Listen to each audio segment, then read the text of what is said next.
لسرور كبير يسعدني أن أرحب بكم جميعا في الدورة الأولى للملتقى العلمي للمالية التشاركية. Comme vous le savez, cette rencontre intervient à la veille du démarrage des banques participatives. Déjà, à travers, je dirais, le débat qui existe sur la place marocaine, sur la finance participative, un certain nombre de questions stratégiques sortent. Et nous avons voulu être un acteur actif dans le domaine. Dans ce cadre-là, nous avons défini cette rencontre qui va permettre de débattre de ces sujets stratégiques, qui va permettre de mixer entre, je dirais, l'approche scientifique de la finance participative, l'approche pragmatique de la finance participative pour pouvoir promouvoir cette finance. Notre banque, elle était en cours de constitution depuis longtemps. Et aujourd'hui, nous sommes un projet qui est complet, qui est parfait et qui est prêt à opérer sur le marché. Il y a un écosystème qui doit être complet pour pouvoir démarrer.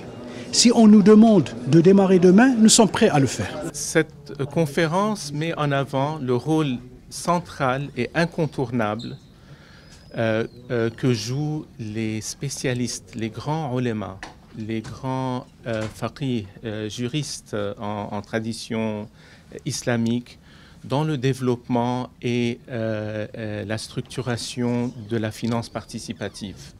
Nous y avons invité un nombre des plus grandes autorités dans ce domaine, que ce soit les ulémas marocains ou que ce soit les grandes autorités qui ont contribué au développement de cette discipline au cours des 20 années qui ont passé de différents pays, pour qu'il y ait un vrai débat de fond sur les questions qui nous importent, les questions qui sont pratiques, importantes, et qu'on crée un forum pour un échange d'idées, mais aussi d'expériences dans ce domaine. Nous y avons soulevé des thématiques très importantes auxquelles fait face ce secteur aujourd'hui.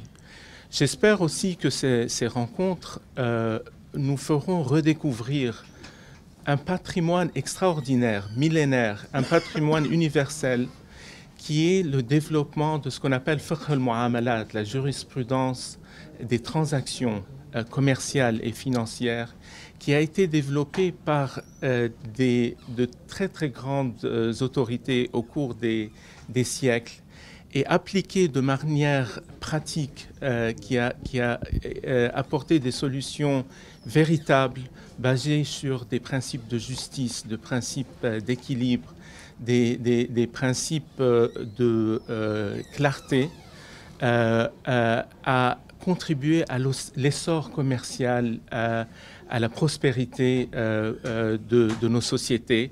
Et nous espérons que cette contribution continuera à se faire dans la phase qui vient et avec les enjeux de la finance moderne, contemporaine auxquels nous faisons face, pour que, encore une fois, cette tradition puisse prouver la justesse, l'équilibre et le côté pratique de ses contributions.